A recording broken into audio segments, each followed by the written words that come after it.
ਇੰਨੀ ਦਿਨੀ ਦੇਸ਼ ਦੀ ਸਿਆਸਤ ਦੇ ਵਿੱਚ ਭਾਜਪਾ ਤੇ ਭਾਜਪਾ ਵਿਰੋਧੀ ਜਿਹੜਾ ਤਿਆਰ ਹੋਇਆ ਨਵਾਂ ਖੇਮਾ ਇੰਡੀਆ ਗੱਠਜੋੜ, ਦੋਨਾਂ ਧਿਰਾਂ ਵੱਲੋਂ ਵੱਡੇ ਪੱਧਰ ਉੱਤੇ ਜਿਹੜਾ ਹੈ ਸਿਆਸਤ ਨੂੰ ਅੱਗੇ ਤੋਰਿਆ ਜਾ ਰਿਹਾ ਤੇ ਦੋਨੇ ਧਿਰਾਂ ਜਿਹੜੀ ਹੈ 2024 ਦਾ ਪਿੜ ਉਹਦੀ ਤਿਆਰੀ ਦੇ ਵਿੱਚ ਮਸ਼ਰੂਫ ਨੇ ਤੇ ਕਈ ਤਰ੍ਹਾਂ ਦੇ ਇੱਕ ਦੂਜੇ ਉੱਤੇ ਮਿਹਣੇ ਜਾਂ ਇਲਜ਼ਾਮ ਉਹ ਵੀ ਲਗਾਏ ਜਾਣ ਲੱਗੇ ਨੇ। ਕਹਿ ਲਈਏ ਕਿ ਧਰਮਾਂ ਦੀ ਵਿੱਚ ਗੱਲ ਹੋਣ ਲੱਗੀ ਹੈ, ਭਾਸ਼ਾਵਾਂ ਦੀ ਗੱਲ ਹੋਣ ਲੱਗੀ ਹੈ ਤੇ ਘੁੰਮਦੀ ਘਮਾਉਂਦੀ ਪਹਿਰਾਵਿਆਂ ਉੱਤੇ ਵੀ ਆ ਪੁੱਜੀ ਹੈ। ਗੱਲ ਕਰਦੇ ਹਾਂ ਪੰਜਾਬ ਦੇ ਡਿਪਟੀ ਕਮਿਸ਼ਨਰ ਵੱਲੋਂ ਇੱਕ ਪਹਿਰਾਵੇ ਸੰਬੰਧੀ ਇੱਕ ਨਵੀਂ ਤਰ੍ਹਾਂ ਦਾ ਆਦੇਸ਼ ਆਪਣੇ ਜ਼ਿਲ੍ਹੇ ਦੇ ਵਿੱਚ ਲਿਆਂਦਾ ਹੈ। ਅਜਿਹੇ ਸਾਰੇ ਜਿਹੜੇ ਮਾਮਲੇ ਨੇ ਇਸ ਉੱਤੇ ਚਰਚਾ ਕਰਾਂਗੇ। ਗੱਲਬਾਤ ਲਈ ਸਾਡੇ ਨਾਲ ਜੁੜੇ ਨੇ ਉੱਘੇ ਲੇਖਕ ਤੇ ਸਿਆਸੀ ਮਾਹਰ ਡਾਕਟਰ ਭਗਵੰਤ ਸਿੰਘ ਜੀ। ਸੋ ਸਭ ਤੋਂ ਪਹਿਲਾਂ ਡਾਕਟਰ ਸਾਹਿਬ ਤੁਹਾਡਾ ਵੈਲਕਮ, ਸਵਾਗਤ। ਬਹੁਤ ਬਹੁਤ ਸ਼ੁਕਰੀਆ ਭਿੰਦਰ ਸਾਹਿਬ। ਡਾਕਟਰ ਸਾਹਿਬ, ਜਦੋਂ ਵੀ ਕੋਈ ਚੋਣ ਪਿੜ ਨੇੜੇ ਹੋਵੇ ਤਾਂ ਜਿਹੜੀ ਸਿਆਸਤ ਹੈ ਉਹ ਵੱਡੇ ਪੱਧਰ ਉੱਤੇ ਭਖ ਜਾਂਦੀ ਹੈ ਤੇ ਖੈਰ ਵਿਕਾਸ ਦੀਆਂ ਗੱਲਾਂ ਵੀ ਜਿੱਥੇ ਤੁਰਦੀਆਂ ਤੇ ਨਾਲ ਜਿਹੜੇ ਮਿਹਣੋ ਮਿਹਣੀ ਹੈ ਜਿਹੜੇ ਅਜਿਹੇ ਮਾਮਲੇ ਨੇ ਤੇ ਕਹਿ ਲਈਏ ਕਿ ਇਲਜ਼ਾਮ ਉਹ ਵੀ ਵੱਡੇ ਪੱਧਰ ਉੱਤੇ ਨਾਲੋਂ ਨਾਲ ਤੁਰ ਪੈਂਦੇ ਆ। ਹੁਣ ਇੰਨੀ ਦਿਨੀ ਦੇਸ਼ ਦੇ ਵਿੱਚ ਜਿਹੜੀ ਅਗਲੀ ਚੋਣ ਹੈ 2024 ਦੀ ਲੋਕ ਸਭਾ ਦੀ ਆਮ ਚੋਣ ਉਹ ਸਿਰ ਉੱਤੇ ਹੈ ਤੇ ਦੇਸ਼ ਦੀਆਂ ਸਾਰੀਆਂ ਪਾਰਟੀਆਂ ਇਸ ਵੇਲੇ ਵੱਡੇ ਪੱਧਰ ਉੱਤੇ ਤਿਆਰੀ ਦੇ ਵਿੱਚ ਮਸਰੂਫ ਨੇ, ਨਾਲ ਹੀ ਇਲਜ਼ਾਮ ਸ਼ੁਰੂ ਹੋ ਰਹੇ ਨੇ। ਆਪਾਂ ਗੱਲ ਕਰਦੇ ਹਾਂ ਕਿ ਜਿਹੜੀਆਂ ਕੌਮੀ ਪਾਰਟੀਆਂ ਨੇ ਉਹ ਵੱਡੇ ਗੱਠਜੋੜ ਦੇ ਵਿੱਚ ਇੰਨੇ ਦਿਨੀ ਆਪਣੇ ਆਪ ਨੂੰ ਸ਼ਮੂਲੀਅਤ ਬਣਾ ਰਹੀਆਂ ਨੇ। ਇੱਕ ਬੰਨੇ ਇਸ ਵੇਲੇ ਡਟ ਗਿਆ ਇੰਡੀਆ ਗੱਠਜੋੜ ਤੇ ਦੂਜੇ ਬੰਨੇ ਹੈ ਭਾਜਪਾ, ਕਹਿ ਲਈਏ ਕਿ NDA।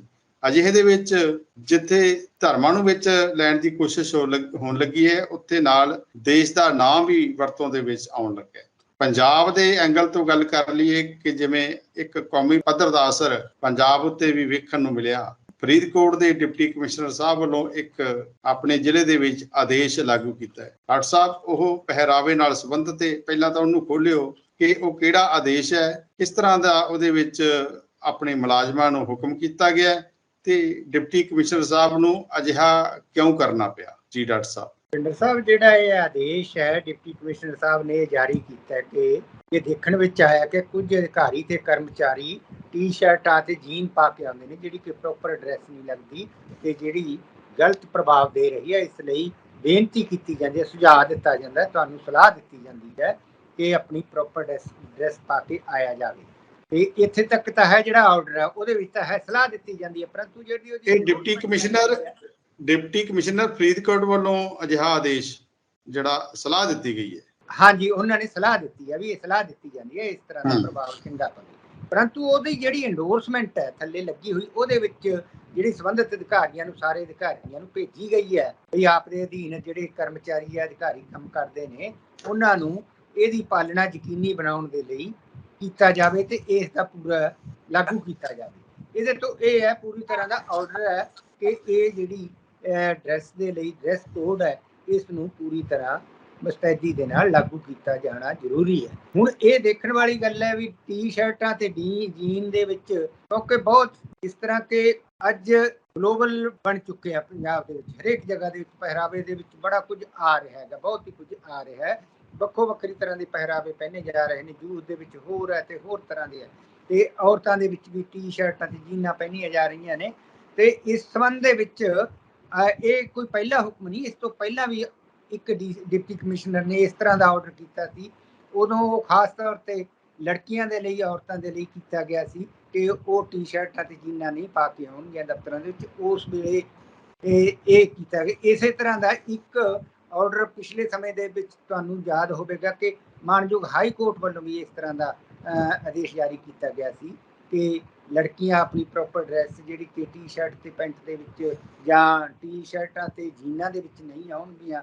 ਇਹ ਕੀਤਾ ਗਿਆ। ਉਸ ਵੇਲੇ ਸਮਾਜ ਦੇ ਕਈ ਵਰਗਾਂ ਵੱਲੋਂ ਇਹਨੂੰ ਤਾਲੀਬਾਨੀ ਸੋਚ ਦਾ ਨਾਅਰਾ ਦੇ ਕੇ ਕਿਹਾ ਗਿਆ ਸੀ ਕਿ ਇਹ ਗਲਤ ਹੈ, ਪਿਛਾਂਹ ਖਿੱਚੂ ਉਹ ਹੈ ਤੇ ਇਸ ਤਰ੍ਹਾਂ ਦੀਆਂ ਉਦੋਂ ਆਵਾਜ਼ਾਂ ਉੱਠੀਆਂ ਸਨ।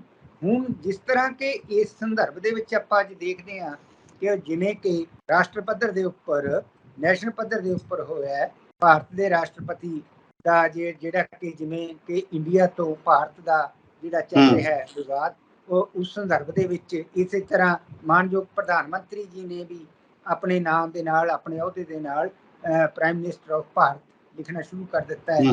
ਤੇ ਇਹ ਇਸ ਸੰਦਰਭ ਦੇ ਵਿੱਚ ਜੋੜ ਕੇ ਵੀ ਦੇਖਿਆ ਜਾ ਰਿਹਾ ਹੈ ਕਿ ਇਸ ਜੋ ਚਲਾਈ ਗਈ ਹੈ ਮੁਹਿੰਮ ਚੱਲ ਰਹੀ ਹੈ ਬਈ ਸਵਦੇਸ਼ੀ ਦੀ ਜਾਂ ਇਸ ਤਰ੍ਹਾਂ ਦੀ ਆਪਣੀ ਪੁਰਾਣੀ ਪਰੰਪਰਾ ਦੇ ਨਾਲ ਜੁੜਨ ਦੀ, ਵੀ ਸ਼ਾਇਦ ਇਹ ਜਿਹੜਾ ਆਰਡਰ ਹੈ ਡਿਪਟੀ ਕਮਿਸ਼ਨਰ ਸਾਹਿਬ ਦਾ ਪਹਿਰਾਵੇ ਬਾਰੇ ਇਸ ਤਰ੍ਹਾਂ ਉਤਸ਼ਾਹਿਤ ਹੋ ਕੇ ਕੀਤਾ ਗਿਆ ਹੈ, ਜਾਂ ਕਿ ਉੱਥੇ ਕੋਈ ਇਸ ਤਰ੍ਹਾਂ ਦੀ ਕੋਈ ਉਤਪੰਨ ਹੋ ਰਹੀ ਸੀ ਪਹਿਰਾਵੇ ਦੇ ਨਾਲ।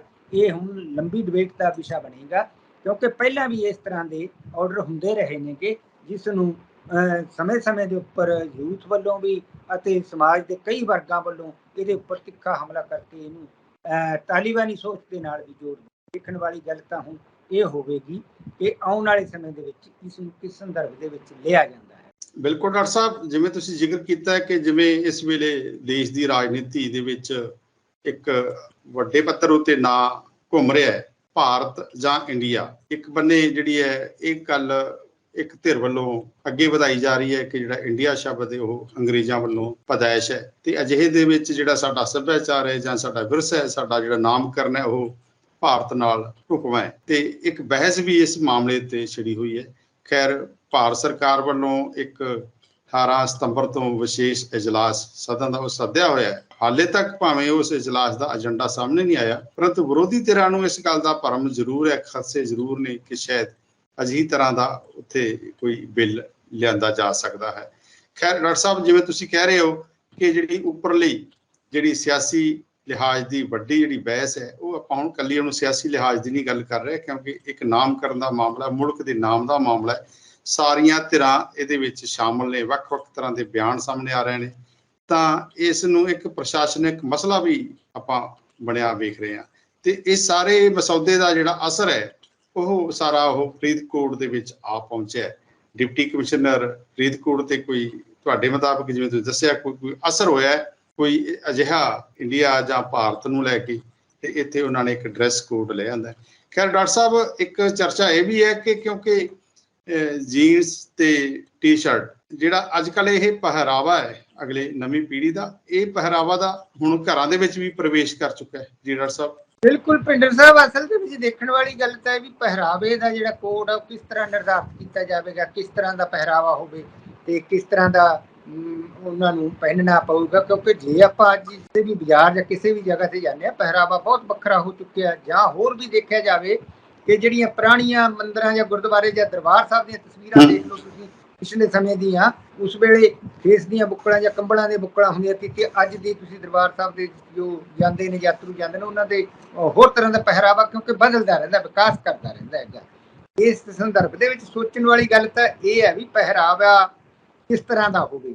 ਇੱਥੋਂ ਤੱਕ ਡਿਪਟੀ ਕਮਿਸ਼ਨਰ ਸਾਹਿਬ ਦੇ ਆਰਡਰ ਦਾ ਸੰਬੰਧ ਹੈ, ਉਹਦਾ ਸੰਬੰਧ ਇਹ ਹੈ ਵੀ ਪਹਿਰਾਵਾ ਪ੍ਰੋਪਰ ਹੋਣਾ ਚਾਹੀਦਾ। ਕਈ ਵਾਰੀ ਇਸ ਤਰ੍ਹਾਂ ਦਾ ਵੀ ਹੋ ਜਾਂਦਾ ਹੈ, ਕਈ ਅਧਿਕਾਰੀ ਤੇ ਕਰਮਚਾਰੀ ਇਤਨੀ ਉਤੇਜਨਾ ਭਰਪੂਰ ਪਹਿਰਾਵਾ ਪਹਿਨ ਕੇ ਆ ਜਾਂਦੇ ਨੇ ਜਿਹੜਾ ਕਿ ਉੱਥੇ ਸਮਾਜ ਦੇ ਲਈ, ਲੋਕਾਂ ਦੇ ਲਈ ਜਿਹੜੇ ਕਿ ਉੱਥੇ ਕੰਮ ਕਰਾਉਣ ਦੇ ਲਈ ਆਉਂਦੇ ਨੇ। ਡਾਕਟਰ ਸਾਹਿਬ, ਫਾਰਮਲ ਡਰੈਸ ਨੂੰ ਆਪਾਂ ਕਿਵੇਂ ਦੇਖਾਂਗੇ, ਕਿਸ ਤਰ੍ਹਾਂ ਦੀ, ਮਤਲਬ ਕਿ ਉਹ ਪੰਜਾਬ ਦੇ ਸੱਭਿਆਚਾਰ ਦੇ ਲਿਹਾਜ਼ ਨਾਲ, ਕਿਉਂਕਿ ਪੰਜਾਬ ਦੇ ਵਿੱਚ ਅੱਜ ਦੀ ਤਰੀਕ ਦੇ ਵਿੱਚ ਦੇਖੀਏ ਜਿਹੜਾ ਸੱਭਿਆਚਾਰ ਨਾਲ ਢੁੱਕਦਾ ਪਹਿਰਾਵਾ ਹੈ ਖਾਸ ਕਰਕੇ ਪੁਰਸ਼ਾਂ ਦੇ ਵਿੱਚ, ਤਾਂ ਉਹ ਕੁੜਤਾ ਪਜਾਮਾ ਹੀ ਹੈ।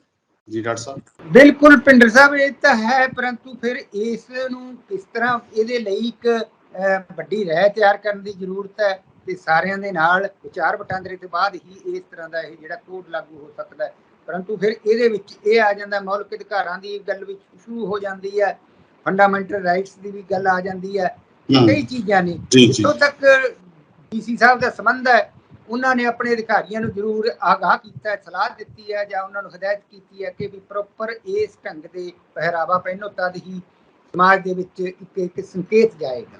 ਹੁਣ ਸੋਚਣ ਵਾਲੀ ਕਈ ਵਾਰੀ ਕਈ ਐਸੇ ਅਲਟਰਾ ਮਾਡਰਨ ਹੋ ਜਾਂਦੇ ਨੇ ਜਿਹੜਾ ਪਹਿਰਾਵਾ ਆਪਣੇ ਸਮਾਜ ਦੇ ਮੁਤਾਬਕ, ਆਪਣੇ ਦੇਸ਼ ਦੇ ਮੁਤਾਬਕ ਠੀਕ ਨਹੀਂ ਹੁੰਦਾ, ਪਰੰਤੂ ਕਈ ਵਿਅਕਤੀ ਇਸ ਤਰ੍ਹਾਂ ਦਾ ਪਹਿਰਾਵਾ ਪਹਿਨਣ ਲੱਗ ਜਾਂਦੇ ਨੇ, ਉਹਨੂੰ ਦੇਖ ਕੇ ਹੋਰ ਤਰ੍ਹਾਂ ਦੀ ਉਲਟਾ ਅਸਰ ਵੀ ਪੈਂਦਾ। ਇਹ ਇੱਕ ਕਾਫੀ ਬਹਿਸ ਦਾ ਵਿਸ਼ਾ ਹੈ, ਇਹਦੇ ਬਾਰੇ ਵਿਚਾਰ ਕਰਨੀ ਜ਼ਰੂਰਤ ਹੈ। ਬਿਲਕੁਲ ਡਾਕਟਰ ਸਾਹਿਬ, ਇਹ ਵੱਡੀ ਬਹਿਸ ਦਾ ਹਿੱਸਾ ਵੀ ਹੈ, ਅਜਿਹਾ ਵਿਸ਼ਾ ਵੀ ਹੈ, ਕਿਉਂਕਿ ਸਮੇਂ-ਸਮੇਂ ਜਦੋਂ ਯੁੱਗ ਦੇ ਹਿਸਾਬ ਨਾਲ ਦਹਾਕਿਆਂ ਬਾਅਦ ਜਾਂ ਵਿਕਾਸ ਜਦੋਂ ਜ਼ਮਾਨਾ ਕਰਦਾ, ਗਤੀ ਅੱਗੇ ਪਿੱਛੇ ਹੁੰਦੀ ਹੈ, ਤਾਂ ਜਿਹੜਾ ਪਹਿਰਾਵਾ ਹੈ ਉਹ ਵੀ ਉਹਦੇ ਵਿੱਚ ਵੀ ਜਿਹੜੀ ਹੈ ਬਦਲਾਅ ਆਉਂਦਾ ਹੈ।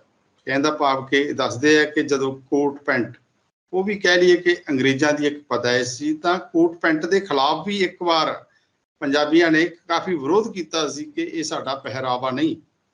ਤੇ ਇੱਕ ਵੇਲਾ ਸੀ ਕਿ ਸਿੰਘ ਸਭਾ ਦੇ ਲਹਿਰ ਵੇਲੇ ਕੋਈ ਇੱਕ ਧਿਰ ਇਹ ਵੀ ਕਹਿ ਰਹੀ ਸੀ ਕਿ ਸਾਡਾ ਪਹਿਰਾਵਾ ਸਿਰਫ ਕਛਹਿਰੇ ਤੱਕ ਹੀ ਸੀਮਤ ਹੋਣਾ ਚਾਹੀਦਾ ਹੈ। ਤੇ ਜੇਕਰ ਆਪਾਂ ਨਿਹੰਗ ਸਿੰਘਾਂ ਦੀ ਗੱਲ ਕਰ ਲਈਏ ਤਾਂ ਉਹਨਾਂ ਦਾ ਪਹਿਰਾਵਾ ਜਾਂ ਧਾਰਮਿਕ ਲਿਹਾਜ਼ ਤੋਂ ਵੱਖ-ਵੱਖ ਹੋਰ ਧਰਮਾਂ ਦੀ ਗੱਲ ਕਰ ਲਈਏ, ਉਹ ਜਿਹੜੇ ਪਹਿਰਾਵੇ ਨੇ ਉਹ ਵੱਖਰੀ ਤਰ੍ਹਾਂ ਦੇ ਸੰਕੇਤ ਦਿੰਦੇ ਆ। ਇੱਥੇ ਸਵਾਲ ਪੈਦਾ ਹੁੰਦਾ ਹੈ ਕਿ ਖੈਰ ਡਿਪਟੀ ਕਮਿਸ਼ਨਰ ਸਾਹਿਬ ਨੂੰ ਆਪਣੇ ਜ਼ਿਲ੍ਹੇ ਦੇ ਵਿੱਚ ਕੋਈ ਵੀ ਹੁਕਮ ਲਾਗੂ ਕਰਨ ਦਾ ਪੂਰਾ ਅਧਿਕਾਰ ਹੁੰਦਾ ਹੈ, ਉਹ ਅਖਤਿਆਰ ਰੱਖਦੇ ਨੇ। ਪਰੰਤੂ ਵੇਖਣ ਵਾਲੀ ਗੱਲ ਇਹ ਹੈ ਕਿ ਇਹ ਹੁਣ ਜਿਹੜਾ ਪਹਿਰਾਵੇ ਦਾ ਉਹਨਾਂ ਵੱਲੋਂ ਹੁਕਮ ਫਰੀਦਕੋਟ ਦੇ ਵਿੱਚ ਪੇਸ਼ ਕਰ ਦਿੱਤਾ ਹੈ, ਉਹ ਅਗਲੇ ਸਮੇਂ ਕਿਸ ਤਰ੍ਹਾਂ ਦਾ ਅਸਰਦਾਇਕ ਹੋਏਗਾ। ਡਾਕਟਰ ਸਾਹਿਬ, ਤੁਸੀਂ ਕਿਵੇਂ ਲੈਂਦੇ ਹੋ ਕਿ ਜਿਹੜਾ ਪਹਿਰਾਵਾ ਹੈ, ਜੇਕਰ ਉਹਨਾਂ ਦਾ ਜਿਵੇਂ ਹੁਕਮ ਹੈ ਕਿ ਟੀ-ਸ਼ਰਟ ਤੇ ਜੀਨਸ ਇਹ ਨਹੀਂ ਵਰਤੋਂ ਦੇ ਵਿੱਚ ਆਉਣੀਆਂ ਚਾਹੀਦੀਆਂ, ਖੈਰ ਉਹਨਾਂ ਦੇ ਆਦੇਸ਼ ਦੇ ਵਿੱਚ ਪੁਰਸ਼ ਜਾਂ ਮਹਿਲਾ ਦਾ ਕੋਈ ਅਜਿਹਾ ਜ਼ਿਕਰ ਨਹੀਂ, ਤਾਂ ਵਧੇਰੇ ਕਰਕੇ ਜਿਹੜਾ ਇਹ ਕੇਂਦਰਿਤ ਹੁੰਦਾ ਹੈ, ਉਹ ਕਹਿ ਲਈਏ ਕਿ ਟੀ-ਸ਼ਰਟ ਜਾਂ ਜੀਨਸ ਉਹ ਮਹਿਲਾਵਾਂ ਤੱਕ ਜ਼ਿਆਦਾ ਵੇਖਿਆ ਜਾਂਦਾ ਹੈ। ਫਿਰ ਕੀ ਅਜਿਹੀ ਜਿਹੜੀ ਰੋਕ ਹੈ ਉਹ ਆਮ ਤੌਰ ਤੇ ਸਧਾਰਨ ਪੱਖ ਤੋਂ ਕੀ ਜਾਇਜ਼ ਹੈ ਜਾਂ ਉਹਦੇ ਤੇ ਕੋਈ ਕੁਐਸਚਨ ਉੱਠਣਾ ਚਾਹੀਦਾ ਹੈ? ਜੀ ਡਾਕਟਰ ਸਾਹਿਬ। ਪਿੰਡਰ ਸਾਹਿਬ, ਇਹ ਸਮਾਜ ਦੇ ਕਿਉਂਕਿ ਵੱਖੋ ਵੱਖਰੇ ਸਮਾਜ ਦੇ ਵੱਖੋ ਵੱਖਰੀ ਜਗ੍ਹਾ ਦੇ ਵੱਖੋ ਵੱਖਰੇ ਇਲਾਕੇ ਦਾ ਅਲੱਗ-ਅਲੱਗ ਪਹਿਰਾਵਾ ਹੈਗਾ। ਅਸਲ ਦੇ ਵਿੱਚ ਪਹਿਲਾਂ ਤੱਕ ਤਾਂ ਠੀਕ ਸੀ, ਪਰੰਤੂ ਹੁਣ ਜਦੋਂ ਤੋਂ ਇਨਫੋਰਮੇਸ਼ਨ ਟੈਕਨੋਲੋਜੀ ਦਾ ਵਿਕਾਸ ਹੋਇਆ ਤੇ ਹਰੇਕ ਚੀਜ਼ ਬਹੁਤ ਨੇੜੇ ਆ ਗਈ ਹੈ, ਤੇ ਉਹਦੇ ਨਾਲ ਇਸ ਤਰ੍ਹਾਂ ਦੇ ਕਈ ਅੰਤਰ ਅਲੱਗ-ਅਲੱਗ ਹੋ ਰਹੇ ਨੇ ਕਿ ਉਹਦੇ ਤੇ ਕਈ ਇਲਾਕਿਆਂ ਦੇ ਵਿੱਚ ਹੋਰ ਤਰ੍ਹਾਂ ਦਾ ਪਹਿਰਾਵਾ ਹੁੰਦਾ ਤੇ ਪੱਗਾਂ ਦਾ ਸਟਾਈਲ ਹੋਰ ਤਰ੍ਹਾਂ ਦਾ ਹੁੰਦਾ, ਕੱਪੜੇ ਪਹਿਨਣ ਦਾ ਹੋਰ ਹੈ। ਇਸ ਤਰ੍ਹਾਂ ਦੀ ਇਹਦੇ ਤੋਂ ਲੱਗ ਰਿਹਾ ਵੀ ਸ਼ਾਇਦ ਉੱਥੇ ਕੋਈ ਨਾ ਕੋਈ ਇਹ ਵੀ ਹੋ ਸਕਦਾ, ਕਿਉਂਕਿ ਡਿਪਟੀ ਕਮਿਸ਼ਨਰ ਸਾਹਿਬ ਨੂੰ ਉਹ ਫਰੀਦਕੋਟ ਇਲਾਕੇ ਦੇ ਵਿੱਚ ਇਸ ਤਰ੍ਹਾਂ ਦਾ ਕੋਈ ਨਾ ਕੋਈ ਉਹਨਾਂ ਨੂੰ ਸ਼ਿਕਾਇਤ ਮਿਲੀ ਹੋਏਗੀ ਜਾਂ ਕੋਈ ਹੋਰ ਲੱਗਿਆ ਹੋਊਗਾ, ਕੋਈ ਉਹਨਾਂ ਨੂੰ ਇਸ ਤਰ੍ਹਾਂ ਦੀ ਫੀਡਬੈਕ ਮਿਲੀ ਹੋਊਗੀ, ਜਿਹਦੇ ਕਰਕੇ ਉਹਨਾਂ ਨੇ ਉਸ ਇਲਾਕੇ ਦੇ ਵਿੱਚ ਆਪਣੇ ਡਿਸਟ੍ਰਿਕਟ ਦੇ ਵਿੱਚ ਇਸ ਤਰ੍ਹਾਂ ਦੇ ਆਦੇਸ਼ ਜਾਰੀ ਕੀਤੇ ਨੇ। ਇਹ ਕਰਨ ਦਾ ਅਧਿਕਾਰ ਉਹਨਾਂ ਨੂੰ ਹੈਗਾ, ਪਰੰਤੂ ਫਿਰ ਵੀ ਦੇਖਿਆ ਜਾਵੇ ਕਿਉਂਕਿ ਅੱਜ ਉੱਥੇ ਦੇ ਕਰਮਚਾਰੀ ਜਾਂ ਅਧਿਕਾਰੀ ਜ਼ਰੂਰੀ ਨਹੀਂ ਵੀ ਉਹ ਉਸ ਇਲਾਕੇ ਦੇ ਹੋਣ, ਉਹ ਪਤਾ ਨਹੀਂ ਕਿੱਥੋਂ ਵੀ ਹਿੰਦੁਸਤਾਨ ਦੇ ਕਿਸੇ ਖੇਤਰ ਚੋਂ ਵੀ ਆ ਕੇ ਉੱਥੇ ਨੌਕਰੀ ਕਰਦੇ ਹੋਣਗੇ ਜਾਂ ਉੱਥੇ ਆਉਂਦੇ ਹੋਣਗੇ ਹੋਰ ਵਿਅਕਤੀ ਵੀ, ਤੇ ਵਿਦੇਸ਼ਾਂ ਚੋਂ ਵੀ ਇਸ ਤਰ੍ਹਾਂ ਦਾ ਹੁਣ ਜਿਵੇਂ ਕਿ ਆਦਾਨ ਪ੍ਰਦਾਨ ਹੋ ਰਿਹਾ ਇਸ ਤਰ੍ਹਾਂ ਦੀ ਚੱਲ ਰਿਹਾ ਹੈਗਾ, ਉਸ ਕਰਕੇ ਇਹ ਵੀ ਹੋ ਸਕਦਾ। ਪਰ ਇਹ ਦੇਖਣ ਵਾਲੀ ਗੱਲ ਹੈ ਵੀ ਇਹਨੂੰ ਕਿਸ ਤਰ੍ਹਾਂ ਕਿਸ ਹੱਦ ਤੱਕ ਇਹਨੂੰ ਲਾਗੂ ਕੀਤਾ ਜਾ ਸਕੇਗਾ ਜਾਂ ਲੋਕ ਇਹਦੇ ਬਾਰੇ ਕਿਸ ਤਰ੍ਹਾਂ ਦੀ ਅੱਜ ਦੀ ਜਿਹੜੀ ਜਨਰੇਸ਼ਨ ਹੈ, ਅੱਜ ਦਾ ਜਿਹੜਾ ਯੁੱਗ ਹੈ, ਅੱਜ ਦੇ ਜਿਹੜੇ ਸਮਾਜ ਹੈ ਉਹ ਕਿਸ ਤਰ੍ਹਾਂ ਲੈਂਦਾ ਹੈ, ਇਹਦੇ ਬਾਰੇ ਸਰਬਸੰਮਤੀ ਨਾਲ ਸਹਿਜਤਾ ਦੇ ਨਾਲ ਇੱਕ ਵਿਚਾਰ ਬਣਾਉਣ ਦੀ ਜ਼ਰੂਰਤ ਹੈਗੀ ਹੈ।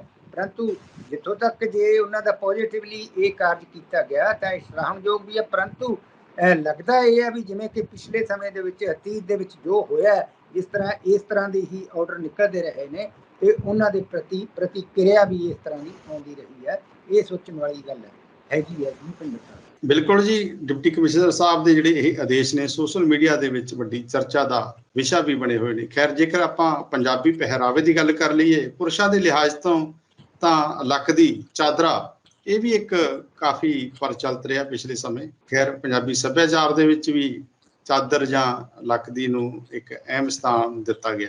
ਤੇ ਜੇਕਰ ਆਪਾਂ ਪੈਂਟ ਜੀਨਸ ਦੀ ਗੱਲ ਕਰ ਲਈਏ ਡਾਕਟਰ ਸਾਹਿਬ, ਤੇ ਪੁਰਸ਼ਾਂ ਦੇ ਲਿਹਾਜ਼ ਤੋਂ ਦੱਸਦੇ ਨੇ ਕਿ ਵਿਕਸਿਤ ਦੇਸ਼ਾਂ ਯੂਰਪ ਦੇ ਵਿੱਚ ਜਿਹੜੀ ਜੀਨਸ ਪਾਉਣ ਦਾ ਜਿਹੜਾ ਰਿਵਾਜ ਉਹ ਇੱਕ ਖੇਤੀਬਾੜੀ ਕਿੱਤੇ ਨਾਲ ਜੁੜਿਆ ਸੀ, ਕਿਸਾਨਾਂ ਦਾ ਇਹ ਪਹਿਰਾਵਾ ਸੀ।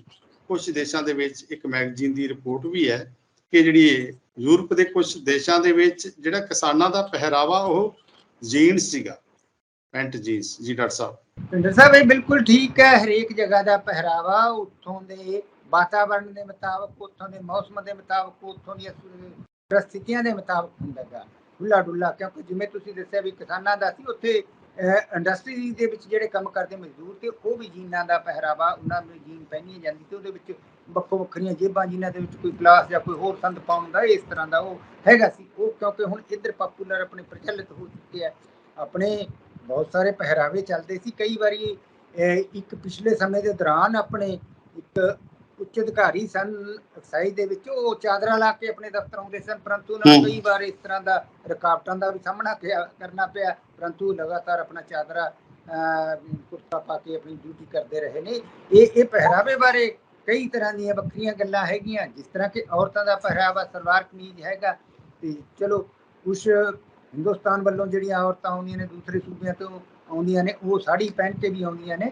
ਤੇ ਇਹ ਪੰਜਾਬ ਦੇ ਵਿੱਚ ਜਿਹੜਾ ਪੰਜਾਬ ਦਾ ਪੰਜਾਬੀ ਪਹਿਰਾਵਾ ਔਰਤਾਂ ਦਾ ਸਲਵਾਰ ਕਮੀਜ਼ ਹੈ, ਤੇ ਪੁਰਖਾਂ ਦਾ ਪੈਂਟ ਕਮੀਜ਼ ਲਾ ਲਓ, ਜਾਂ ਪਹਿਲਾਂ ਕੁੜਤਾ ਪਜਾਮਾ ਹੀ ਹੁੰਦਾ ਸੀਗਾ, ਜਾਂ ਜਿਸ ਤਰ੍ਹਾਂ ਤੁਸੀਂ ਦੱਸਿਆ ਕਿ ਕਸ਼ਹਿਰੇ ਤੱਕ ਸਿੰਘਾਂ ਦੇ ਜਿਵੇਂ ਬਾਣੇ ਹੁੰਦੇ ਸੀ, ਉਹ ਪਹਿਰਾਵੇ ਸਨ। ਤੇ ਇਹ ਪਹਿਰਾਵਾ ਸਮੇਂ ਦੇ ਮੁਤਾਬਕ ਬਦਲਦਾ ਰਿਹਾ, ਪਰ ਇਹ ਵੀ ਗੱਲ ਹੈ ਕਿਉਂਕਿ ਜਦੋਂ ਕਿਸੇ ਵੇਲੇ ਜਦੋਂ ਅੰਗਰੇਜ਼ਾਂ ਦਾ ਜ਼ਮਾਨਾ ਸੀ, ਉਸ ਟਾਈਮ ਦੇ ਵਿੱਚ ਜਿਵੇਂ ਤੁਸੀਂ ਕਿਹਾ ਕਿ ਬਹਿਸ ਵੀ ਚੱਲਦੀ ਰਹੀ ਹੈ ਕੋਟ ਪੈਂਟ ਦੇ ਬਾਰੇ। ਕੋਟ ਪੈਂਟ ਬਾਰੇ ਵੀ ਸੀ ਕਈ ਵਾਰ ਇਹ ਸੀ ਬਈ ਬੰਦ ਗਲੇ ਦਾ ਕੋਟ ਪਹਿਨਦੇ ਸੀ ਤੇ ਟਾਈ ਵਾਲਾ ਕੋਟ ਨਹੀਂ ਪਹਿਨਣਾ, ਉਸ ਨੂੰ ਨਿਸ਼ੇਧ ਸਮਝਿਆ ਜਾਂਦਾ ਸੀਗਾ ਭਾਰਤੀ ਸਮਾਜ ਦੇ ਵਿੱਚ। ਬੰਦ ਗਲੇ ਦੀ ਕੋਟ ਪਹਿਨਦੇ ਹੁੰਦੇ ਸੀ। ਇਹ ਵੀ ਪ੍ਰਚਲਿਤ ਰਿਹਾ, ਤੇ ਇਹ ਵੀ ਪੰਜਾਬ ਦੇ ਵਿੱਚ ਪ੍ਰਚਲਿਤ ਰਿਹਾ ਕਿ ਜਾਂ ਭਾਵੇਂ ਕੋਈ ਹਿੰਦੂ ਸੀ, ਜਾਂ ਸਿੱਖ ਸੀ, ਜਾਂ ਮੁਸਲਮਾਨ ਸੀ, ਬਹੁ ਗਿਣਤੀ ਪਗੜੀ ਧਾਰੀ ਹੁੰਦੀ ਸੀ। ਪਰੰਤੂ ਹੁਣ ਪਗੜੀਆਂ ਬਹੁਤ ਗਾਇਬ ਹੋ ਚੁੱਕੀ ਹੈ। ਬਹੁਤ ਹਿੱਸੇ ਦੇ ਵਿੱਚੋਂ ਜਿਹੜੇ ਸਿੱਖ ਪਰਿਵਾਰਾਂ ਦੇ ਵਿੱਚੋਂ ਲੜਕੇ ਨੇ, ਉਹ ਕੇਸ ਕਟਵਾ ਕੇ ਮੋਨੇ ਹੋ ਚੁੱਕੇ ਨੇ, ਪੱਗ ਬੰਨਣ ਤੋਂ ਉਹ ਨੇ। ਤੁਸੀਂ ਪਿਛਲੀਆਂ ਦੇਖੋ, ਉਦੋਂ ਬਹੁ ਗਿਣਤੀ ਚਾਹੇ ਕੋਈ ਵੀ ਕਿਸੇ ਫਿਰਕੇ ਨਾਲ ਦੀ ਪੰਜਾਬ ਦੀ ਇੱਕ ਮੰਨੀ ਜਾਂਦੀ ਸੀ ਜਿਹੜਾ ਪਗੜੀ ਸੀ, ਪੱਗਾਂ ਬੰਨ ਕੇ ਆਉਂਦੇ ਸਨ, ਚਾਹੇ ਕਿਸੇ ਵੀ ਉਹਦੇ ਸੀ। ਇਹ ਬਦਲਦਾ ਰਹਿੰਦਾ ਜੀ ਸਮੇਂ ਤੇ।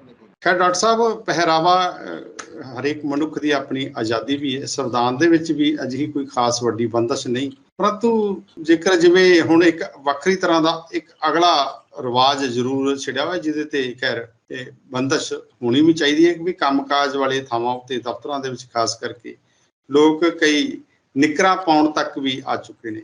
ਅਜਿਹਾ ਨਹੀਂ ਹੋਣਾ ਚਾਹੀਦਾ। ਖੈਰ ਡਿਪਟੀ ਕਮਿਸ਼ਨਰ ਫਰੀਦਕੋਟ ਸਾਹਿਬ ਨੂੰ ਕੋਈ ਅਜਿਹੀ ਗੱਲ ਚੁੱਭੀ ਹੋਵੇ ਜੀ ਡਾਕਟਰ ਸਾਹਿਬ? ਭਿੰਡਰ ਸਾਹਿਬ, ਇਹ ਬਿਲਕੁਲ ਠੀਕ ਹੈ। ਇੱਕ ਦਫ਼ਤਰ ਦੀ ਆਪਣੀ ਇੱਕ ਕਾਰਜ ਸ਼ੈਲੀ ਹੁੰਦੀ ਹੈ, ਜਿੱਥੇ ਪਬਲਿਕ ਨੇ ਆਉਣਾ, ਉਹਦੀ ਖਾਸ ਮਰਿਆਦਾ ਰੱਖਣੀ ਪੈਂਦੀ ਹੈ। ਉਹਦੇ ਵਿੱਚ ਜ਼ਰੂਰੀ ਹੈਗਾ ਕਿ ਪਹਿਰਾਵਾ ਲੋਕਾਂ ਦੇ ਮੁਤਾਬਕ, ਲੋਕਾਂ ਨੂੰ ਸਮਝ ਆਉਣਾ, ਜਿਸ ਨੂੰ ਲੋਕ ਝੱਲ ਸਕਣ, ਉਸ ਤਰ੍ਹਾਂ ਦਾ ਪਹਿਰਾਵਾ ਹੋਣਾ ਚਾਹੀਦਾ, ਜਿਹੜਾ ਕਿ ਸਮਾਜ ਦੇ ਵਿੱਚ ਵਿਚਰ ਸਕੋ ਤੁਸੀਂ।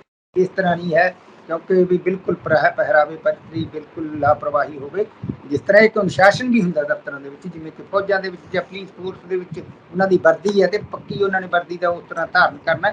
ਬੇਸ਼ੱਕ ਦਫ਼ਤਰਾਂ ਦੇ ਵਿੱਚ ਇਸ ਤਰ੍ਹਾਂ ਦੀ ਨਹੀਂ ਹੁੰਦੀ, ਪਰ ਫਿਰ ਵੀ ਇਹ ਜ਼ਰੂਰੀ ਹੈ, ਕੋਡ ਤਾਂ ਬਰਕਰਾਰ ਰੱਖਣ ਦੀ ਜ਼ਰੂਰਤ ਹੈ।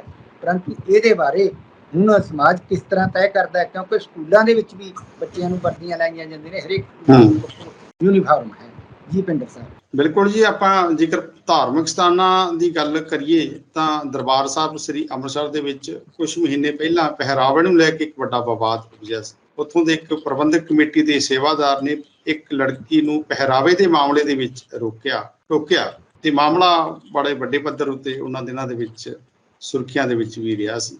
ਖੈਰ, ਪਹਿਰਾਵਾ ਜਿੱਥੇ ਕਈ ਤਰ੍ਹਾਂ ਦੇ ਸੰਕੇਤ ਦਿੰਦਾ ਹੈ, ਉੱਥੇ ਮਨੁੱਖ ਲਈ ਜ਼ਰੂਰੀ ਵੀ ਹੈ। ਡਾਕਟਰ ਸਾਹਿਬ, ਜੇਕਰ ਆਮ ਪਹਿਰਾਵੇ ਦੀ ਗੱਲ ਕਰ ਲਈਏ, ਆਮ ਪਹਿਰਾਵਾ ਜੇਕਰ ਅੱਜ ਦੇ ਪੰਜਾਬੀ ਸੱਭਿਆਚਾਰ ਉੱਤੇ ਇਹਨੂੰ ਜੋੜ ਕੇ ਦੇਖੀਏ ਤਾਂ ਦਰਮਿਆਨਾ ਵਿਚਕਾਰਲਾ ਜਿਹੜਾ ਪਹਿਰਾਵਾ ਹੈ, ਉਹ ਮੋਟੇ ਤੌਰ ਤੇ ਕੋਈ ਉਹਦੇ ਲਈ ਸਰਕਾਰਾਂ ਵੱਲੋਂ ਜਾਂ ਕਿਸੇ ਧਿਰ ਵੱਲੋਂ ਜਾਂ NGO ਵੱਲੋਂ ਹਾਲੇ ਤੱਕ ਕੋਈ ਅਜਿਹਾ ਸੰਕੇਤ ਨਹੀਂ ਦਿੱਤਾ, ਕੋਈ ਅਜਿਹਾ ਕੋਈ ਮਾਟੋ ਤਿਆਰ ਨਹੀਂ ਹੋਇਆ।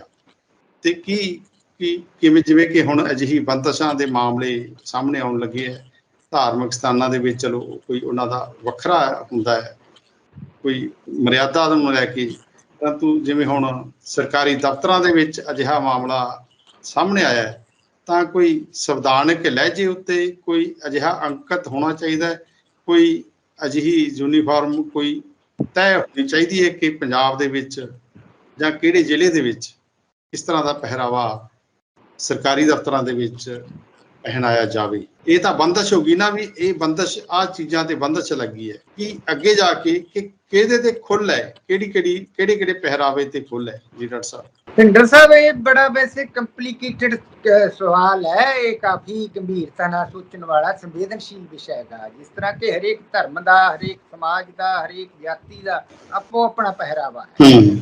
ਜੀ, ਸੋਚਣ ਵਾਲੀ ਗੱਲ ਹੈ ਕਿ ਬਈ ਉਹਨੂੰ ਇੱਕ ਯੂਨੀਫਾਰਮਿਟੀ ਕਿਸ ਤਰ੍ਹਾਂ ਕੀਤੀ ਜਾਊਗੀ। ਹੁਣ ਜਿਵੇਂ ਮੁਹੰਮਡਨ ਔਰਤਾਂ ਨੇ, ਉਹ ਬੁਰਕਾ ਪਹਿਨਦੀਆਂ ਨੇ, ਤੇ ਆਪਣੇ ਪੰਜਾਬ ਦੇ ਵਿੱਚ ਪਹਿਲਾਂ ਸੀਗਾ ਸਿੱਖ ਪਰਿਵਾਰਾਂ ਦੇ ਵਿੱਚ ਪੂਰਾ ਪਰਦੇ ਦੇ ਵਿੱਚ ਰਹਿੰਦੀਆਂ ਸੀ ਔਰਤਾਂ, ਤੇ ਇਹ ਕਿਉਂਕਿ ਜਿਵੇਂ ਜਿਵੇਂ ਵਿਕਾਸ ਹੋਇਆ ਤੇ ਉਹ ਹੈ ਹੁਣ ਕਈ ਜਗ੍ਹਾ ਤੇ ਇਹ ਵੀ ਚੱਲ ਰਿਹਾ ਵੀ ਹਿਜਾਬ ਪਾ ਕੇ ਲੜਕੀਆਂ ਤੇ ਸਕੂਲਾਂ 'ਚ ਨਾ ਜਾਣ, ਜਿਵੇਂ ਕਿ ਸਾਊਥ ਦੇ ਵਿੱਚ ਚੱਲ ਰਿਹਾ।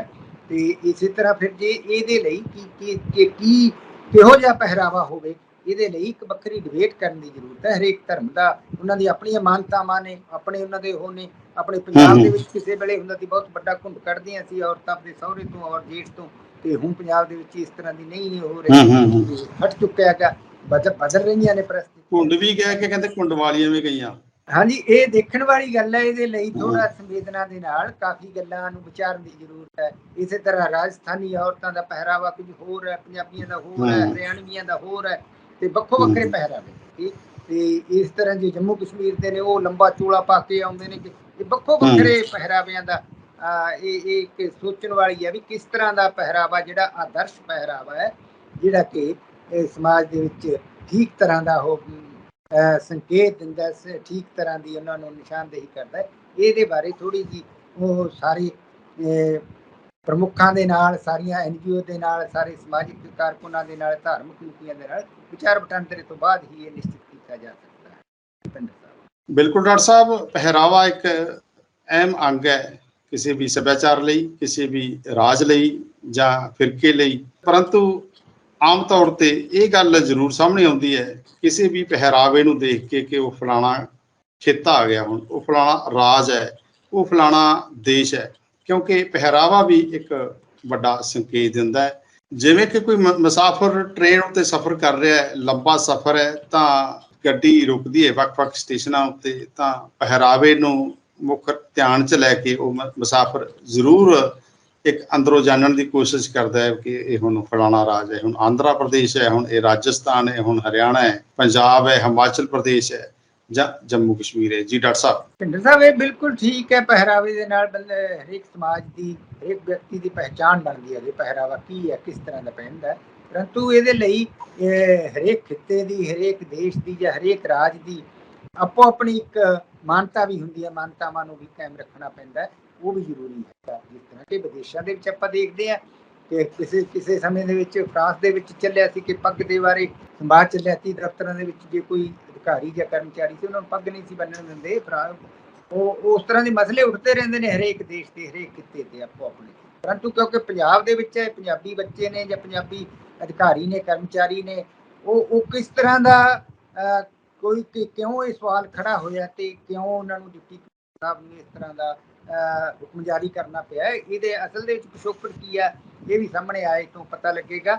ਪਰੰਤੂ ਜਿਸ ਤਰ੍ਹਾਂ ਉਹਨਾਂ ਨੇ ਇੱਕ ਸਲਾਹ ਦਿੱਤੀ ਹੈ ਵੀ ਇੱਕ ਆਦਰਸ਼ ਥੋੜਾ ਜਿਹਾ ਦਫ਼ਤਰ ਦੀ ਮਰਿਆਦਾ ਨੂੰ ਬਰਕਰਾਰ ਰੱਖਣ ਦੇ ਲਈ ਜ਼ਰੂਰੀ ਹੈ, ਕਿਉਂਕਿ ਕਈ ਜਗ੍ਹਾ ਤੇ ਇਹ ਵੀ ਦੇਖਿਆ ਜਾਂਦਾ ਸਕੂਲਾਂ, ਕਾਲਜਾਂ, ਯੂਨੀਵਰਸਿਟੀਆਂ ਦੇ ਵਿੱਚ ਕਈ ਵਾਰੀ ਵਿਦਿਆਰਥੀ ਜਾਂ ਬੱਚੇ ਜਿਹੜੇ ਤਾਜ਼ੇ ਨੌਕਰੀ ਤੇ ਜਾਂਦੇ ਨੇ, ਉਹਨਾਂ ਦਾ ਪਹਿਰਾਵਾ ਹੋਰ ਤਰ੍ਹਾਂ ਦਾ ਹੁੰਦਾ। ਕਈ ਵਾਰ ਇਸ ਤਰ੍ਹਾਂ ਵੀ ਉਹ ਦਫ਼ਤਰ ਦੀ ਮਰਿਆਦਾ ਦੇ ਫਿੱਟ ਨਹੀਂ ਬੈਠਦਾ, ਜਿਸ ਕਾਰਨ ਵੀ ਕਿਹਾ ਜਾ ਸਕਦਾ ਹੈ। ਖੈਰ, ਡਿਪਟੀ ਕਮਿਸ਼ਨਰ ਸਾਹਿਬ ਦੇ ਜਿਹੜਾ ਅੱਜ ਦਾ ਪਹਿਰਾਵੇ ਉੱਤੇ ਉਹਨਾਂ ਦੇ ਵੱਲੋਂ ਕੋਈ ਨਿਰਦੇਸ਼ ਜਾਰੀ ਹੋਇਆ, ਸੋਸ਼ਲ ਮੀਡੀਆ ਤੇ ਵੱਡੇ ਪੱਧਰ ਉੱਤੇ ਉਹ ਅੱਗੇ ਪਿੱਛੇ ਤੁਰ ਵੀ ਰਿਹਾ, ਪਰੰਤੂ ਹਾਲੇ ਤਾਈਂ ਪੰਜਾਬ ਸਰਕਾਰ ਵੱਲੋਂ ਅਜੇ ਆਦੇਸ਼ ਉੱਤੇ ਕਿਸੇ ਕਿਸਮ ਦਾ ਅਧਿਕਾਰ ਤੌਰ ਤੇ ਪ੍ਰਤੀਕਰਮ ਨਹੀਂ ਦਿੱਤਾ ਗਿਆ, ਤੇ ਸਿਆਸੀ ਪਾਰਟੀਆਂ ਜਾਂ ਧਾਰਮਿਕ ਜਾਂ ਹੋਰ ਜਿਹੜੇ ਸਮਾਜਿਕ ਆਗੂ ਨੇ ਉਹਨਾਂ ਵੱਲੋਂ ਵੀ ਹਾਲੇ ਕਿਸੇ ਕਿਸਮ ਦਾ ਕੋਈ ਪ੍ਰਤੀਕਰਮ ਜਾਂ ਬਿਆਨ ਸਾਹਮਣੇ ਨਹੀਂ ਆਇਆ।